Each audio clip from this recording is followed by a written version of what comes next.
తాజాగా chit chat లో కవిత ఆసక్తికరమైన వ్యాఖ్యలు చేశారు. హైదరాబాద్ బంజారా హిల్స్ లోని తెలంగాణ జాగృతి కార్యాలయంలో మీడియా సమావేశం నిర్వహించిన కవిత ఆ తర్వాత మీడియా ప్రతినిధులతో చిట్ చాట్ చేశారు.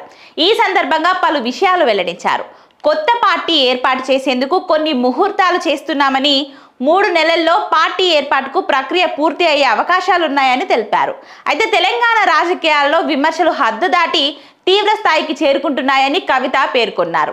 జాతిని, నేతలను అవమానించేలా చేసే వ్యాఖ్యలు ఆమోదయోగం కావని తీవ్ర విమర్శలు గుప్పించారు. తెలంగాణ చరిత్రలో కేసీఆర్ కంటూ ఒక పుస్తకమే ఉంటుందని, అది చెరిపేస్తే చెరిగిపోయేది కాదని కవిత తెలిపారు. ఇక రాజకీయంగా కేసీఆర్ ను ఎదుర్కొనే ధైర్యం రేవంత్ రెడ్డికి లేదని మండిపడ్డారు. ఇక రాష్ట్రాలలో పెను సంచలనం సృష్టిస్తున్న ఫోన్ ట్యాపింగ్ వ్యవహారం పైన కవిత కీలక వ్యాఖ్యలు చేశారు. అసలు ఫోన్ ట్యాపింగ్ చేయాలని ఆదేశాలు ఇచ్చిన పెద్ద చేపను వదిలేసి ఈ కేసులో చిన్న చేప అయిన ప్రణీత్ రావుపై సిట్ దర్యాప్తు చర్యలు తీసుకున్నారని ఆరోపించారు.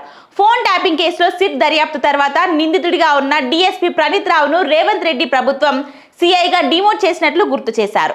కానీ ఈ ఫోన్ ట్యాపింగ్ కేసులో చిన్న చేపను పట్టుకొని పెద్ద చేపలను వదిలేస్తున్నారని మండిపడ్డారు.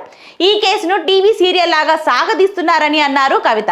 ఇక మరోవైపు తెలంగాణ జాగృతి ఆధ్వర్యంలో ఈ నెల 12వ తేదీన ఆర్టీసీ కళ్యాణ మండపంలో తెలంగాణ ఉద్యమకారుల ఆత్మ గౌరవ సభ నిర్వహించనున్నట్లు కవిత తెలిపారు.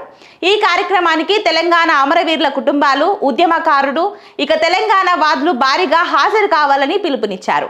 అలాగే తెలంగాణ ఉద్యమ చరిత్ర, ఆత్మ గౌరవాన్ని కాపాడుకోవడం ఆ ఆత్మ గౌరవ సభ లక్ష్యమని కవిత వెల్లడించారు.